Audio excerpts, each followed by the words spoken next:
أعوذ بالله من الشيطان الرجيم بسم الله الرحمن الرحيم وقو منوالو السلام علیکم. یو ځل بیا د ایاز غدل د شعر و سخن له طرفه ستاسو په خدمت کې حاضر یم. امید لرم چې تاسو به خیر.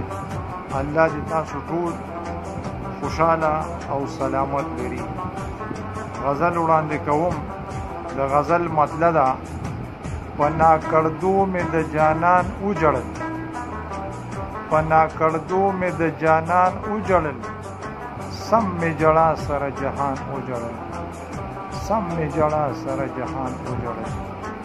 داغي زړګي چې مې ښکارا کړو صنم، داغي زړګي چې مې ښکارا کړو صنم، ورته په چغو هر انسان وجړل.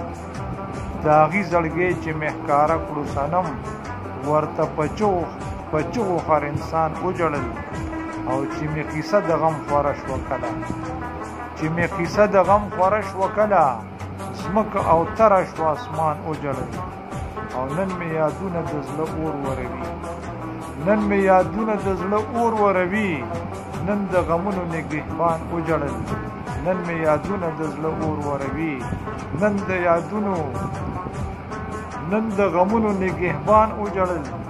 او دا ستا د مینې برکت دی اشنا، دا ستا د مینې برکت دی اشنا، نن چې غزل سری ګریوان وجړل. والسلام.